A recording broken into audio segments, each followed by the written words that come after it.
Bonjour à toutes et à tous, très heureux de vous retrouver. J'ajoute une émission dans la pile de vidéos éducatives où on va parler un peu plus de sentiments aujourd'hui, particulièrement centré sur Bitcoin, donc ça pas de spoiler. Vous montrer parce que bon, ça manque un peu de doc à ce niveau-là, donc je vais utiliser un outil qui est pour l'instant normalement quand même réservé aux expérimentés. Je rappelle par rapport à la dernière mise à jour qu'on a fait sur Momentum, où vous avez donc le choix entre différents niveaux de difficulté, donc soyez malin, essayez quand même de rester sur le niveau de difficulté qui est le vôtre. Si évidemment vous êtes débutant, ces fameuses traillines dont je vais parler ici, vous ne les voyez pas. Hein. Mais donc, je vais vous expliquer cette pattern, donc, ou en tout cas comment j'utilise moi personnellement ces traillines comme indicateur de sentiment sur des marchés qui n'en ont pas nécessairement. Hein. Je vous rappelle, le Fear and Greed, etc., c'est un indicateur de sentiment. Le problème, c'est que c'est un indicateur de sentiment qui est inhérent à CNN qui le fait pour le S&P 500 ou le Fear and Greed Index crypto qui est très lié Bitcoin. Donc le problème, c'est qu'évidemment, ce sont donc des indicateurs qui sont propres à un actif, point. Donc c'est quand même assez compliqué. L'avantage là de ces trailines, c'est qu'elles peuvent servir tout le temps. Donc je vais me servir de base aujourd'hui de ça pour faire cette analyse. Je vais vous montrer comment on lit ces fameuses trailines.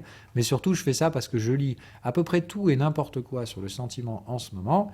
Entre tous ceux qui s'imaginent que faire un truc sur Twitter où tu as 300 personnes sondées, ça suffit pour savoir ce qui se passe dans la tête des gens, sans parler de tous les autres qui clairement y vont du bon doigt mouillé pour dire qu'ils pensent savoir ce qui se passe dans la tête des gens. Donc on va faire encore toujours quelque chose de plus approximatif, mais bien plus rationnel. D'accord ? Il s'agit juste de dire l'avantage d'utiliser un indicateur, c'est que à partir du moment où on admet son imperfection, d'accord, aucun indicateur n'est parfait, etc., mais à partir du moment où on utilise son principal aspect, c'est-à-dire sa reproductabilité, et donc ses effets de pattern, c'est-à-dire on ne parle pas de « Ah, j'ai vu un truc qui s'est produit 2-3 fois, j'ai bien l'impression que ça va marcher 4 », mais j'ai vu ces trucs-là des centaines et des centaines de fois, et il y a une asymétrie quant à la réponse suivante. C'est-à-dire ça ne permet pas de prévoir l'avenir, ça permet juste d'avoir une réponse non symétrique. C'est-à-dire on n'est pas sur du 50-50.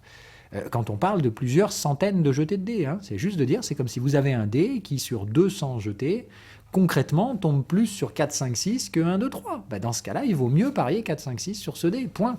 Et c'est juste de dire, il y a une petite asymétrie des probabilités. Ça ne se dessine qu'évidemment si on fait un grand nombre de jetés. Donc il s'agit bien, encore une fois, de ne pas dire la trailline prédit le sentiment de cet actif. Non, la trailline est probablement un outil imparfait qui fait un travail meilleur à condition que vous l'utilisiez sur de très nombreux actifs. OK ?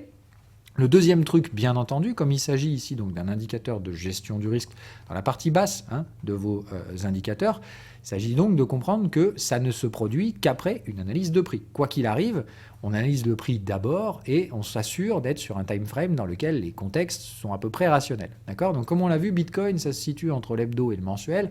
Donc vous savez que déjà vous êtes sur des time frames de gestion du risque où clairement commencer à faire une analyse des indicateurs plus fins, comme ces trailines, peuvent se faire, mais ne jamais me placer ça dans l'ordre inverse. Il y en a qui vont faire ce genre de conneries. Attention, ça va vous couper les doigts vite fait. D'accord ? Donc, on n'utilise pas la lecture des cycles, du momentum ou des trailines et tout ça, sans avoir au préalable positionné son regard sur un time frame qui fait du sens, ok, en termes de valeur. Donc, maintenant qu'on sait qu'on est sur un time frame dans lequel ça fait sens en termes de valeur, bon, on fait une analyse graphique très rapide, d'accord, moyenne ascendante, contexte au-dessus, etc., et creux, sommet ascendant, bref, ça c'est pas BR, vous faites comme vous voulez, si vous arrivez à vous convaincre de l'inverse, c'est votre problème. Donc ça c'est juste un marché haussier, on sait que d'un point de vue statistique, en termes de prix, on va retourner vers la troisième borne, point barre. Maintenant, on est là ici pour faire une analyse donc de pur sentiment, donc, comme on l'a dit, déjà on s'assure d'être sur un time frame qui fait du sens, mais maintenant on va lire avec ce prisme-là, c'est-à-dire, je vous apprends à lire les trailines de Momentum. En tout cas, moi, c'est la façon avec laquelle je les utilise depuis des années. Donc, je vous partage tout ça. Ça ne veut pas dire que, du coup, vous pouvez vous improviser grand marabout de la tradeline dès demain, surtout si vous êtes débutant. Mais, donc, dans ce cas-là, vous ne prenez que la conclusion que je vous donne. Vous n'essayez pas de le reproduire tout seul, tout de suite. Ça fait partie de la progression de la stratégie. Maintenant, il y en a qui sont déjà expérimentés avec cette stratégie. Et du coup, eux peuvent sans problème apprécier cette utilisation des tradelines. Bon, bref. Donc, il s'agit de comprendre que d'un point de vue donc, de ces trailines, c'est inhérent à l'actif, c'est non inhérent à l'actif, ça ne dépend pas du Bitcoin, etc. Ce que je dis là, vous pouvez l'appliquer sur n'importe quel marché qui produit des trailines. Et donc, votre momentum peut se le faire sur n'importe quel marché. La trailline, il s'agit de le voir comme une balance des forces. D'accord ? C'est pour moi un indicateur de sentiment dans le sens où c'est la traînée qui est laissée par le momentum. D'accord ? Donc vous le voyez ici, c'est pas juste une trendline, etc. Il y a vraiment une méthode de calcul derrière assez intéressante. Je me suis bien fait chier d'ailleurs pour faire ce truc, mais c'est assez rigolo. Voilà. Bref, en tout cas, ça fonctionne relativement pas mal pour vous donner, entre guillemets, donc cette balance. Il faut que vous imaginiez donc que si vous regardez un peu plus en détail, on va se positionner sur une zone. J'ai donc une trailline haussière ici, d'accord, et une trailline baissière. Et effectivement, elles ont tendance donc à baisser constamment, mais il y a des crans. C'est-à-dire que quand le momentum remonte, il fait remonter ces traillines, etc. Ok ? Et évidemment, donc, dès qu'on est au-dessus de la fameuse zone 80-80, ces lignes disparaissent. C'est pour moi la traduction de les acheteurs ou les vendeurs ont poussé le momentum suffisamment loin pour faire disparaître le sentiment opposé. D'accord ? C'est-à-dire que quand vous n'avez pas de trailline acheteuse, c'est clairement que les vendeurs contrôlent le prix à 100%. Voilà. Il n'y a pas la moindre opposition de sentiment de la contrepartie, c'est-à-dire il n'y a pas d'acheteur. Ici, il n'y a pas d'acheteur. Mais comme on voit, il n'y a pas de trailline vendeuse non plus. Donc qui contrôle les prix quand il n'y en a aucun des deux ? D'accord ? Concrètement, il n'y a pas de sentiment vendeur, mais il n'y a pas de sentiment acheteur. Comment on fait ? Eh bien, on est tout perdu, on ne peut pas utiliser le sentiment. Mais ce qu'il s'agit de dire, c'est que par contre, quand on a une équipotentialité, je vais essayer de vous trouver des endroits, par exemple là, regardez, ici et là. Si je prends donc sur cette zone-là et que je focalise mon regard sur cette zone ici, d'accord ? J'ai donc ça, c'est mon aire, enfin si je raisonne en tant qu'aire mathématique, c'est l'aire vendeuse. Ça, c'est mon aire acheteuse. Ce qu'on voit, c'est qu'elles sont relativement significativement équivalentes. Là, donc, dans ce marché-là, j'ai une pression acheteuse et vendeuse équivalente. Je peux d'ores et déjà vous dire que l'environnement de marché ici, sans même voir les prix, c'est forcément un range. Ça va avoir du mal à franchir des résistances, et si ça essaye, ça ne va pas tenir longtemps au-dessus. Ça va avoir du mal à franchir des supports, même chose. Ok ? Mais là, déjà, on sait qu'il y a une balance des forces. Mais on sait que ces forces sont balancées par le sentiment. J'ai dit, les traillines, c'est vraiment un indicateur construit pour mesurer de façon assez rationnelle le sentiment. Ok ? Donc, quand vous avez les deux traillines avec une force relativement équivalente, vous avez probablement, comme je vous dis, un sentiment neutre, donc probablement des prix en range. Ok ? Quand vous avez un sentiment purement vendeur sans opposition acheteuse, plus le temps passe, plus ce sentiment vendeur va devenir fort. D'accord ? Il s'agit donc de dire ici l'aire représentée par le sentiment vendeur, donc tout ça, est relativement grande. Ok. D'accord ? C'est ça que vous devez mesurer. Donc ici, j'ai une prise en contrôle vendeur très forte. Et ici, quand même, des acheteurs qui commencent à dire, bon, peut-être qu'il y a un peu trop de vendeurs. Surtout, comme on l'a dit, dans une tendance haussière, la prise de contrôle vendeur dans un marché haussier, c'est généralement le signe que c'est une superbe opportunité d'achat. Ok ? Donc, comme on l'a dit, le dernier élément de lecture de ces tradelines, c'est quand elles franchissent la médiane. C'est-à-dire quand une des contreparties a un contrôle total sur les prix et extrême. C'est-à-dire quand on croise ici la médiane, sans contrepartie opposée, c'est généralement qu'il y a un narratif total dans le marché qui dit qu'on connaît l'avenir. Voilà. Pour moi, quand je vous dis souvent, c'est quand on démarre le franchissement de la moyenne, sans contrepartie, c'est qu'on connaît l'avenir. Or, le marché a une fâcheuse tendance à mettre des baffes aux gens qui s'imaginent faire ça. Donc, c'est de dire, ça, c'est la zone de danger. Quand vous avez une exposition dans le sens du marché avec une trailline qui dépasse et aucune contrepartie, c'est généralement le moment où, quand on va arriver en surachat sur le momentum, ça vaudra peut-être le coup de se barrer. En tout cas, de récupérer des profits. Okay ? De comprendre que jamais on ne peut connaître l'avenir. Donc ça, ce sont des signes de prise extrême du sentiment. D'accord ? Concrètement, on connaît les turfus. Faites attention, quand on connaît les turfus, c'est généralement là qu'on mange des replis. Ça ne veut pas dire reverse, ça veut juste dire attention, le sentiment est extrême. Voilà comment on mesure donc ces traillines. C'est un peu contre-intuitif, c'est-à-dire quand on croise les médianes, c'est là qu'on est extrême. Okay ? Quand on est effectivement poussé dans les extrêmes de momentum, c'est là que le sentiment disparaît. C'est-à-dire qu'au final, on ne peut pas ou très peu utiliser ces informations. Okay ? Et voilà donc comment vous devez réagir. De façon nette, c'est-à-dire j'ai deux informations à récolter, la prise en contrôle du sentiment acheteur et du sentiment vendeur, et je dois en faire une pondération. Ok ? Donc à partir de là maintenant, si je m'amuse à le faire avec donc un élément rationnel sur l'historique du Bitcoin, il y a plusieurs éléments qu'on va prendre en compte. D'accord ? Le premier, c'est de dire on va regarder à quel moment, d'accord, après, et dans un cycle baissier, on le voit bien ici, les cycles correctifs et les cycles de tendance haussière, à quel moment, d'accord, les acheteurs ont commencé à émerger. D'accord ? On voit bien, c'est ici. À quel moment les vendeurs ont commencé à émerger dans ce bear market, donc à quel moment la trailline a apparu, c'est-à-dire l'apparition, le début d'un sentiment vendeur, comment ça s'est produit et à quel moment les boules ont pris le contrôle total. D'accord? C'est-à-dire la disparition du mouvement vendeur avec une trendline acheteuse. Ok? Très important. Et on va regarder donc cette historique. Donc déjà ici, ce qui est assez marrant sur le premier bear market en 2012, c'est que le sentiment acheteur en soi émerge relativement vite. Même en fait avant l'apparition du sentiment vendeur qui a causé le gros repli. Si je vous mets maintenant les prix quand même pour voir, c'est de dire, on va se mettre en log, ou quoique, on va éviter le log, d'accord? C'est de dire concrètement, le vrai sentiment vendeur ici ne s'installe qu'après. Là, ici, tout simplement parce que c'est monté très très vite, donc il y avait une très forte prise en main acheteuse. À ce moment-là, ce n'est que parce que ça ne repart pas tout de suite que les gens comprennent que peut-être c'est pas très haussier. Mais ce qu'on voit, c'est qu'en fait, ici, on n'a ni une prise en contrôle acheteuse ni vendeuse, on a une opposition, tout simplement. Qu'est-ce qu'on a? Une longue phase de range avant que quoi? Eh bien, que le momentum haussier se réinstalle, faisant disparaître le sentiment vendeur et laissant place toute gratuite à nos amis les acheteurs, qui eux, évidemment, en profitent assez allègrement pour installer, comme on l'a vu, leur vision du turfu. Derrière, hop, on recroise ici, je vais le noter, comme ça vous l'aurez aussi, celui-là, hop, le deuxième moment, là, c'est le moment où, clairement, on arrive dans la zone, attention les gars, c'est peut-être un peu too much. On arrive dans la zone, on connaît le turfu. D'accord? Ça, c'est le signe qui nous dit, attention, à partir de là, il va falloir faire gaffe. D'accord? Donc, c'est quand même assez marrant de voir ça, que effectivement, quand on arrive dans la disparition, dans le futur, c'est là qu'on franchit les ATH de Bitcoin en 2012, 2013, causant évidemment donc de très fortes accélérations sur le prix. On connaît le turfu. Voilà, on connaît le turfu, Bitcoin va tout révolutionner, etc. Évidemment, ça dure un certain moment, et puis, non.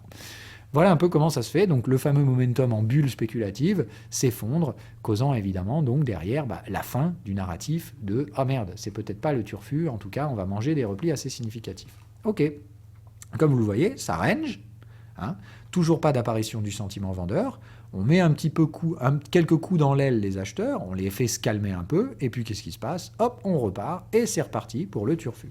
Donc deuxième phase de « Ah ben ça y est, on connaît le turfu chez les acheteurs ».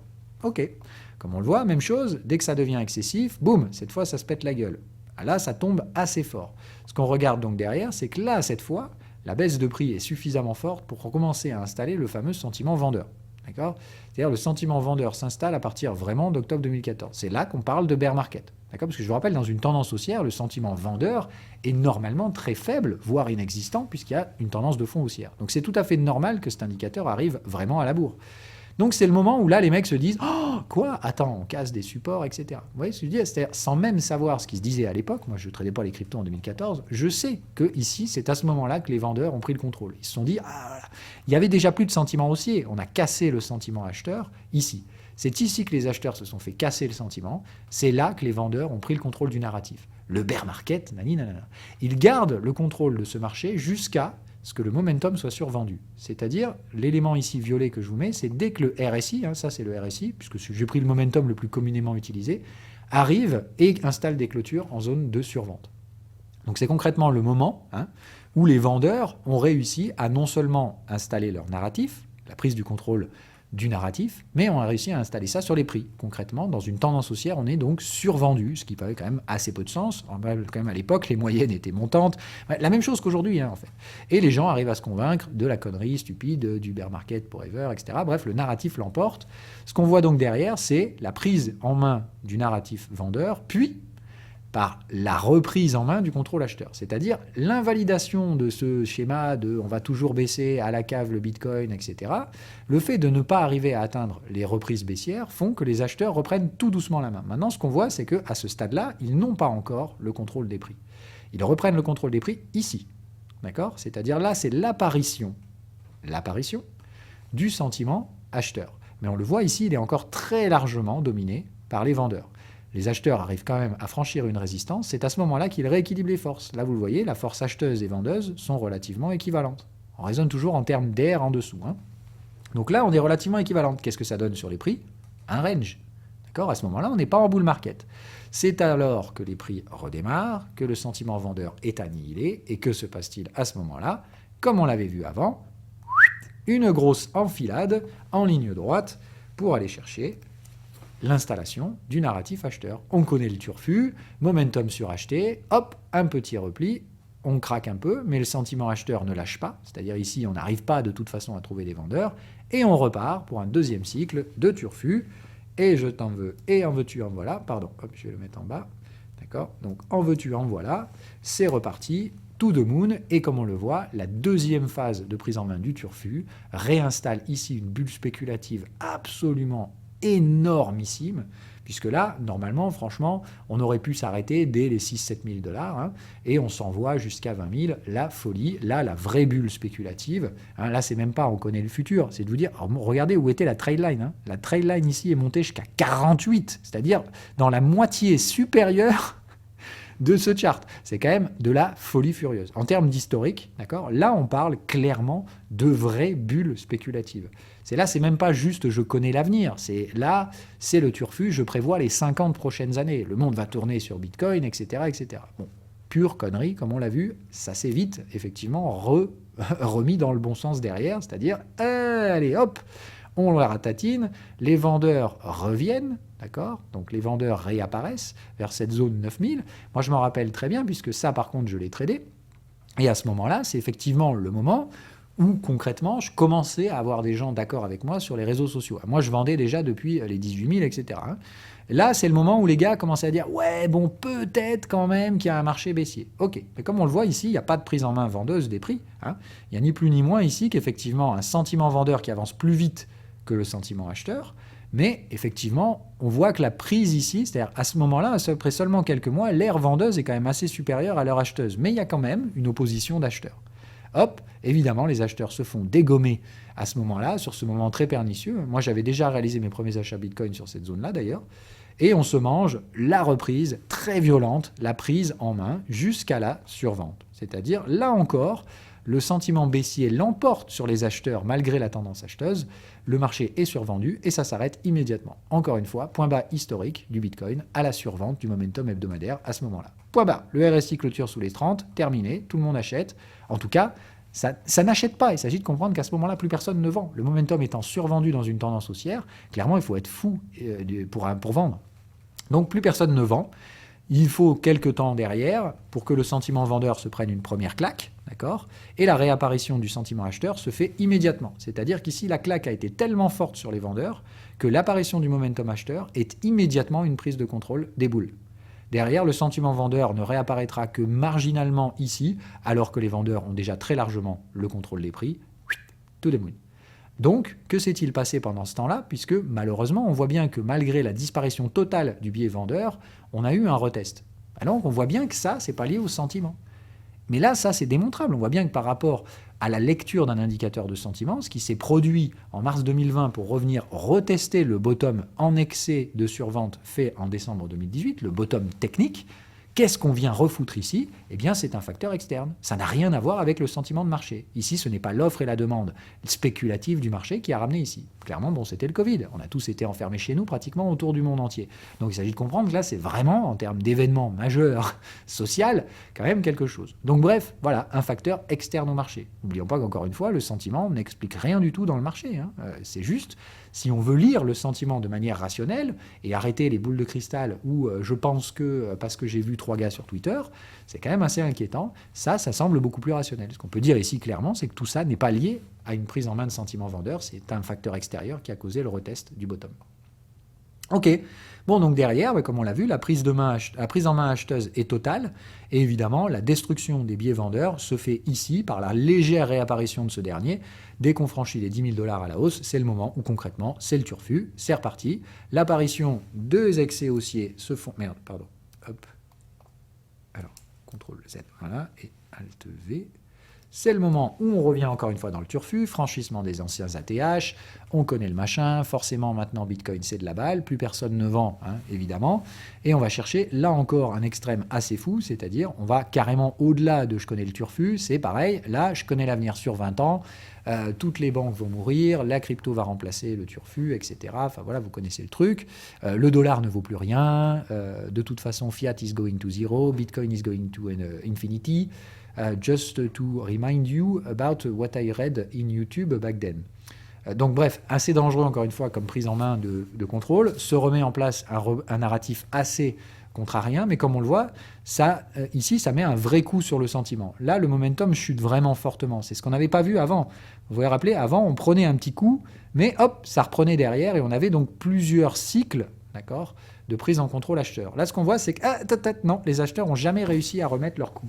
Ils ont recommencé un peu ici, hein, mais après une vraie disparition, donc une vraie phase d'hésitation. Ici, on est vraiment rentré pendant pratiquement 20 semaines, dans une phase, donc, de aucun sentiment. Comme on l'a dit, c'est ni haussier ni baissier. On ne sait pas trop sur quel pied danser. Moi, je me rappelle, à cette époque-là, j'avais quand même très peur qu'on installe une troisième borne, et on ne le fait pas. Bam, on repart, les acheteurs reprennent la main, il n'y a pas le moins de vendeurs, hop, les vendeurs commencent à se pointer sur la ici de résistance, on les repousse un peu, et après, ils reviennent, et c'est surtout là, ici, que le sentiment acheteur se fait démonter. Donc l'apparition du sentiment vendeur se fait sur le sommet, la prise de contrôle des vendeurs se fait ici à peu près en décembre 2021, au début de l'année. C'est là concrètement qu'on voit bien qu'il commence à y avoir un souci sur le sentiment, les acheteurs commencent sérieusement à douter, hein, attention, mais on avait toujours donc creux sommet ascendant, raison pour laquelle moi je tablais plutôt sur un range, c'est-à-dire c'est qu'une question de temps avant qu'on mette une quenelle aux vendeurs, faut pas nécessairement être trop baissier. Et là, que se passe-t-il ? Eh bien non. On enfonce les supports, les creux sont descendants, on va chercher la survente une nouvelle fois. Ce niveau de survente est atteint ici le 13 juin 2022 sur un bottom historique. Bitcoin n'avait pas traité ses bornes basses de volatilité hebdomadaire même en 2018. La survente est maximale, elle va chercher des écarts types de volatilité. Cette fois, encore une fois, l'amplitude de ce momentum n'est pas juste baissière, c'est le momentum le plus bas jamais enregistré de toute l'histoire de Bitcoin. D'accord ?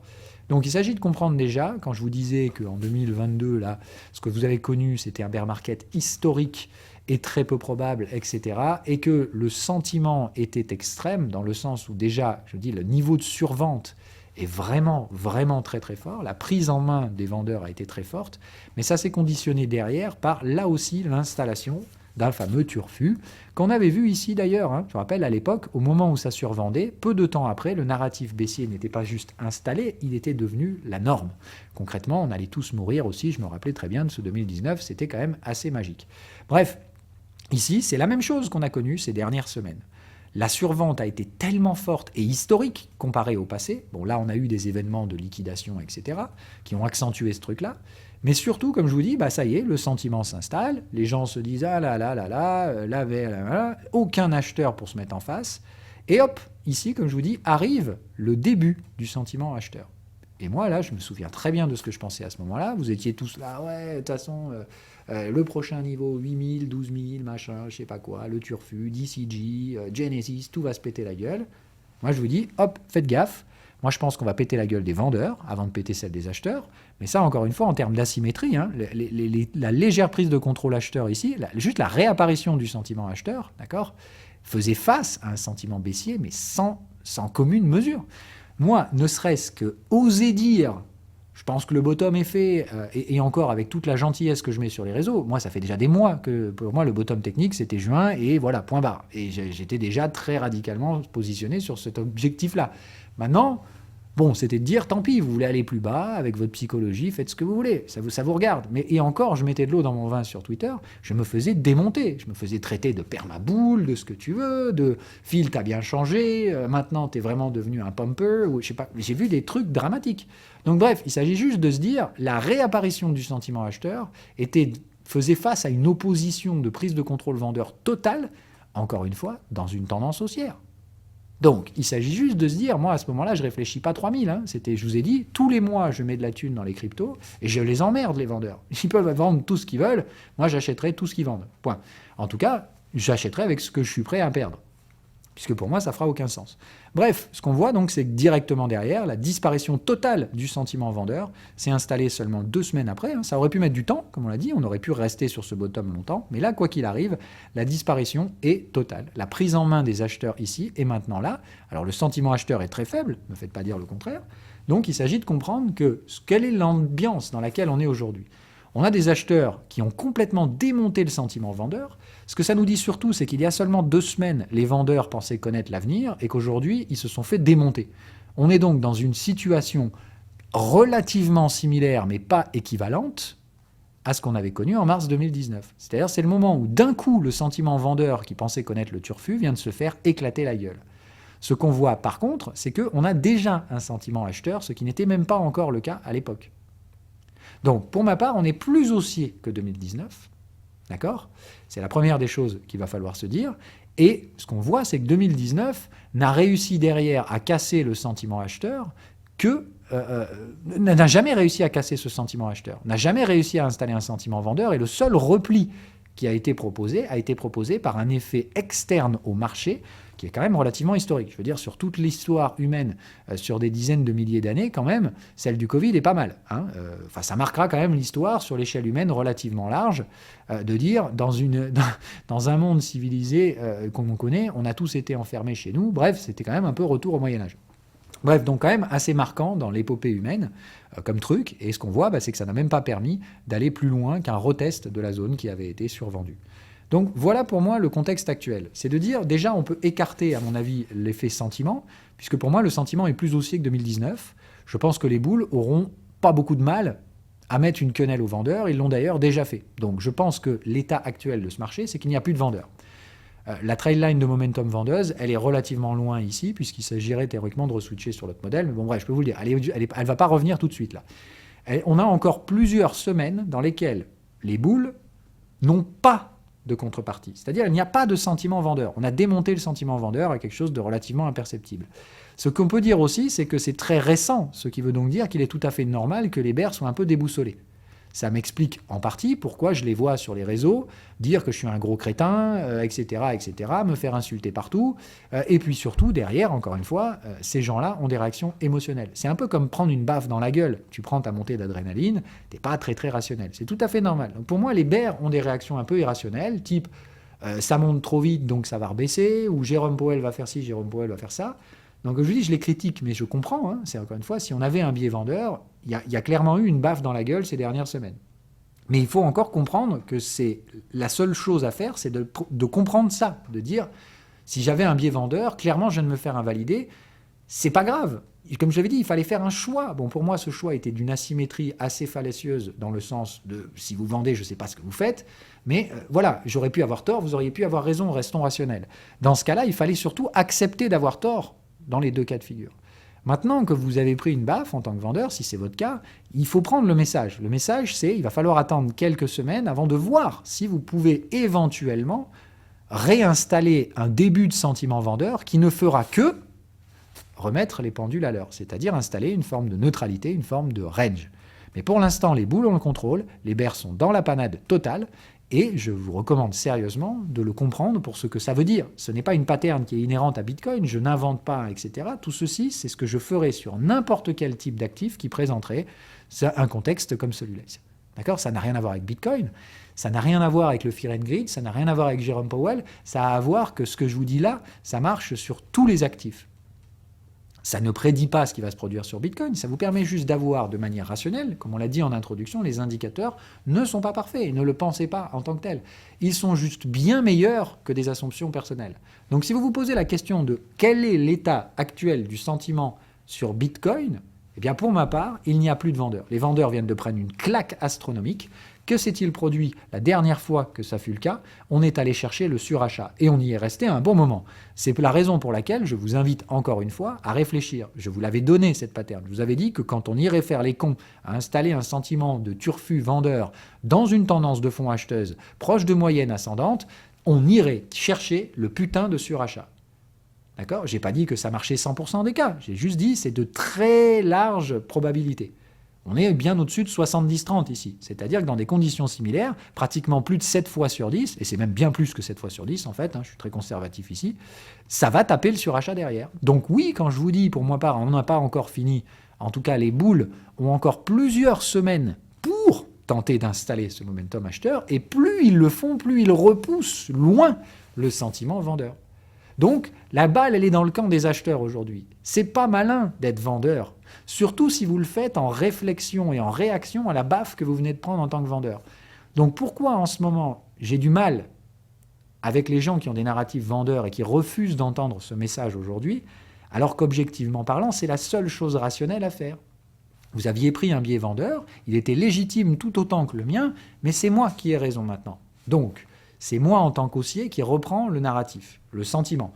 Laisse-moi peut-être quelques semaines, et après tu reprendras ta défense. Tant qu'on continue de casser les plus hauts des bougies hebdomadaires, de pousser le momentum en direction du surachat, quel est l'intérêt de s'opposer à un mouvement pareil ?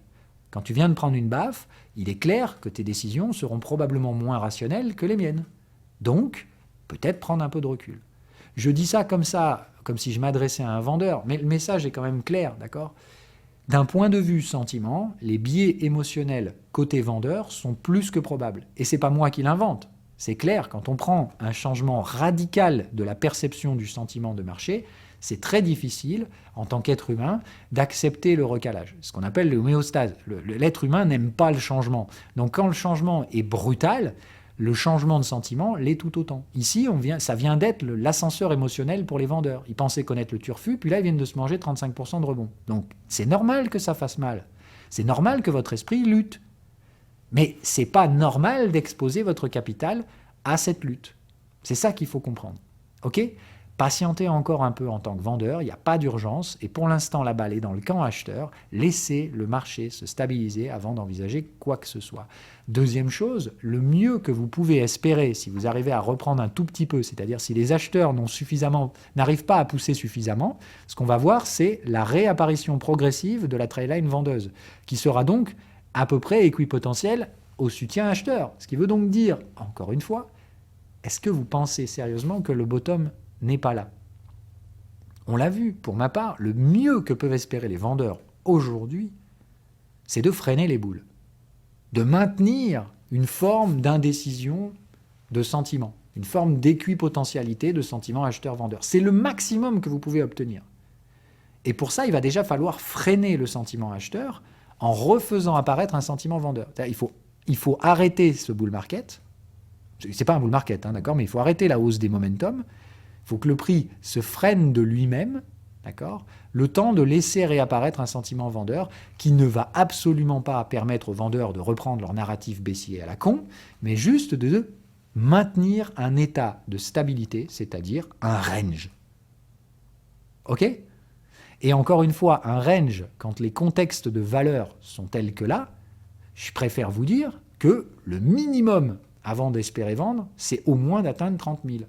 Voilà. Donc ça, c'est ce qu'on avait dit. Ça, c'est une analyse de sentiment. Si on la couple à l'analyse de prix, ben voilà ce qu'on a. On obtient que c'est pas malin de se positionner vendeur quand on vient de prendre une baffe, et juste parce que le rhétorique de c'est monté trop vite, donc ça va retomber super vite. Non, c'est faux. Vous avez vendu, vous avez eu tort. Maintenant, il va falloir se replacer. Le mieux que vous pouvez espérer, c'est un range. Donc, attention, il reste toujours l'élément d'un facteur extérieur. Je ne me fais pas dire ce que je n'ai pas dit. Le contexte macro reste clairement compliqué, mais compliqué ne veut pas dire que vous auriez pu anticiper le Covid, ni quoi que ce soit d'autre. Pire, il peut très bien se passer un contexte macro, un événement macroéconomique, sans que ça ne touche les cryptocurrencies. Donc faites attention. Ce narratif qui revient à repasser en mode espoir qu'un sale truc se passe parce que l'environnement macro est pas beau et parce que des mecs assez fallacieux sur YouTube arrivent à vous manipuler les neurones là-dedans, tradez encore une fois ce que vous voyez. Moi, ce que je vois, c'est relativement clair. Les vendeurs viennent de prendre une baffe. Je leur recommande sérieusement de prendre quelques semaines de recul pour éviter de faire des bêtises et particulièrement de lutter contre un momentum acheteur. Ça ne veut pas dire que vous pouvez acheter ici. Encore une fois, le sentiment acheteur est proche de zéro, mais les acheteurs reprennent tout doucement la main. La deuxième chose que je peux dire, c'est que comme il n'y a plus de sentiment vendeur, si pour une raison X ou Y, le surachat venait nous pousser très très vite, d'accord, ça veut dire qu'on repousse les vendeurs suffisamment loin. Ne partez pas du principe qu'il va falloir forcément refaire un bottom comme le Covid, etc., avant de repartir en bull market. Moi, je vous l'ai dit, je vous le redis, on est allé chercher les cons vraiment fort. Le momentum a fait son plus bas historique sur le Bitcoin. Je ne serais pas surpris qu'on parte en bull market one shot. C'est-à-dire jamais aucun repli. On revient sur les zones médianes, puis au final, ça paye. Et on fait le fameux 45 degrés à la hausse, impulsion conso. C'est impulsion conso sur toutes les zones de gestion qui sont déjà identifiables. Je sais qu'ici, ça va devoir travailler les prix. Je sais qu'ici, ça va devoir travailler les prix. Mais ça ne veut pas dire qu'on va avoir des rejets baissiers. Je sais que beaucoup se disent « Ouais, bon, de toute façon, il y aura des rejets, etc. » Je vous dis une chose, d'accord ? Il y a une limite intrinsèque sur ces valeurs-là. Ça ne peut pas aller à zéro. Bitcoin n'est pas une tulipe. Ça peut tendre vers zéro après de nombreuses années. Par contre, Bitcoin, ça peut aller à l'infini. Donc, je vous dis quand même, encore une fois, qu'en termes d'asymétrie, d'accord, il faut faire très attention. En tant que vendeur, vous êtes limité par le capital collatéral que vous avez sur vos ventes. Donc déjà, pour ma part, aujourd'hui, être vendeur à découvert de Bitcoin, c'est un danger sans nom.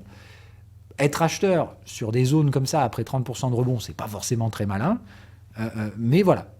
Encore une fois, le message a été envoyé. Pour l'instant, la balle est très légèrement dans le camp des acheteurs. Elle n'est plus du tout dans le camp des vendeurs. Et attention aux biais psychologiques. Et d'un point de vue prix, pour ma part, si les vendeurs veulent ressortir leur épée du fourreau, ça nécessitera soit d'attendre plusieurs semaines après un aplatissement des cours ou un retracement pour revoir apparaître la trendline vendeuse.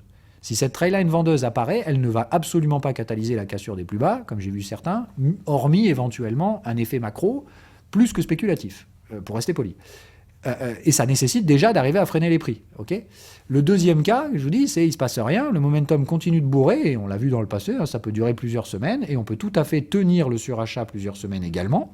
Donc c'est plus ici une affaire de, on va voir jusqu'où ça peut aller. Pour ma part, la zone de gestion, c'est minimum 30 000, et quand on sera là, si on y va, c'est là qu'éventuellement, peut-être, les biais vendeurs pourraient, à mon sens, être de nouveau justifiés, mais associés à des signaux. Hein, c'est juste de dire, c'est pas possible de trader ce truc-là comme ça, juste parce qu'on pense que ça va faire ci ou ça. Ça me paraît très compliqué. Voilà.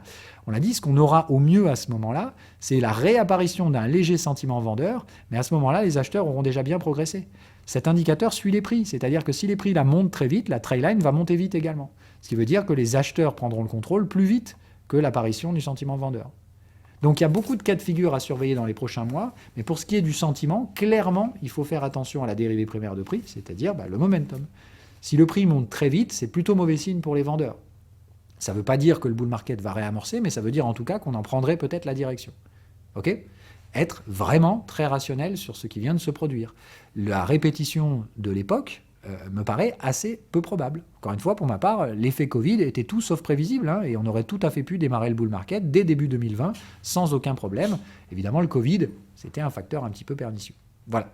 Donc, attention au pari du turfu sur je connais le machin, j'ai vu des économistes ou des pseudonomistes dire que de toute façon on allait être dans la merde. Je vous rappelle une dernière chose très importante, le marché n'en a rien à foutre de la macroéconomie. Enfin si, mais c'est pas si direct comme lien que vous le croiriez. Le marché produit essentiellement des prix. On vient de produire des prix exceptionnellement baissiers pour des raisons particulières, liquidation, etc. À ce stade-là, il faut quand même être rationnel. Après un extrême, deux extrêmes en soi. On avait dit ici, encore une fois, il y a peut-être eu un sentiment un peu extrême à l'achat, une forme de divergence ici sur ces momentum. On a exactement la même divergence opposée ici dans le sens des vendeurs. Pour ma part, au pire, ça promet d'installer un range. Donc voilà ce que j'ai à dire. Hein. En tant que vendeur, restez calme, d'accord ? Suivez d'abord les niveaux de prix. C'est-à-dire qu'avant de faire des analyses de sentiment, on fait quand même des analyses de prix. C'est interdit de vendre en dessous, dans la partie basse d'un contexte. Donc CQFD, quoi qu'il arrive, pour moi, en tant que vendeur, il faut vraiment être très patient ou attendre 30 000 minimum avant de commencer à raisonner, éventuellement s'opposer à un mouvement pareil. Voilà. En tout cas, j'espère que cette vidéo vous aura aidé. Comment lire un peu le sentiment de manière plus rationnelle et surtout hors d'un fear and greed qui n'existe pas, par exemple, sur d'autres actifs. Donc, c'est-à-dire, si vous voulez appliquer ce même truc, par exemple, sur Theta, vous pouvez faire la même chose. Aujourd'hui, qu'est-ce qui se passe sur Theta ? On vient de démonter totalement le sentiment vendeur. Alors, pas totalement, hein, attention, il va réapparaître doucement. Mais les acheteurs ont quand même commencé à prendre la main tout doucement depuis une apparition de leur sentiment en août. Dernier, hein, donc ça fait quand même plusieurs mois que les acheteurs essaient de se défendre, et etc. Vous pouvez le faire sur n'importe quel truc, sur AVAX. On en est où ? Il n'y a pas le moins de sentiment acheteur. On a une prise en main des vendeurs totale, puisqu'il n'y a pas de momentum acheteur, et ça dure déjà depuis un bon moment. Les vendeurs ont le contrôle de AVAX, point, voilà. Et c'est pas moi qui le dis, vous pouvez faire toutes les analyses que vous voulez sur Twitter, sur ce que vous voulez, ça c'est rationnel, point, c'est tout. Voilà, pour l'instant, qui contrôle les prix sur AVAX ? C'est les vendeurs, voilà, point. Donc, évidemment que, pour ma part, il vaut mieux être plus précautionneux sur ces actifs-là que d'autres, où effectivement, il y a la potentialité que des demandes liées au sentiment puissent se faire. Voilà. Donc, restons rationnels, okay, c'est hyper important. Il faut comprendre encore une fois qu'on est sur des dérivés de prix, c'est-à-dire que ça peut réagir très très vite si les prix bougent très très vite, et vous connaissez la volatilité des cryptos. Mais pour l'instant, je vous recommande de faire attention, effectivement, parce que je lis beaucoup de conneries sur les différents sentiments. Et surtout, je vois surtout beaucoup de gens adorer faire ce qu'ils font toujours, c'est-à-dire des copier-coller de patterns qui se sont produits deux fois, on n'appelle pas ça une pattern, ou clairement, pour être encore pire dans le niveau fallacieux, carrément d'aller sortir des trucs complètement inventés, du genre le sentiment sur Twitter c'est ça, alors qu'il n'y a rien qui te le prouve. Donc on fait vraiment attention. Ok. En ce moment, les manipulations vont bon train entre les arnaqueurs qui sont là avec la volatilité et les vendeurs de rêves qui ressortent au premier pump. Voilà, donc on fait attention, ok. Le sentiment clairement vient de se prendre une quenelle en quelques semaines. Il est temps de remettre les pendules à l'heure, mais surtout de laisser les prix nous dicter la conduite des prochaines semaines. Bref, c'est pas le moment d'être hyper actif sur les cryptos si vous voulez mon avis. C'est le moment de laisser faire et de regarder sur des time frames larges, puisqu'il s'agit encore une fois d'hebdomadaires, là où se trouvent les gestions justement à faible risque. Allez, ciao ciao, pour pas m'éterniser.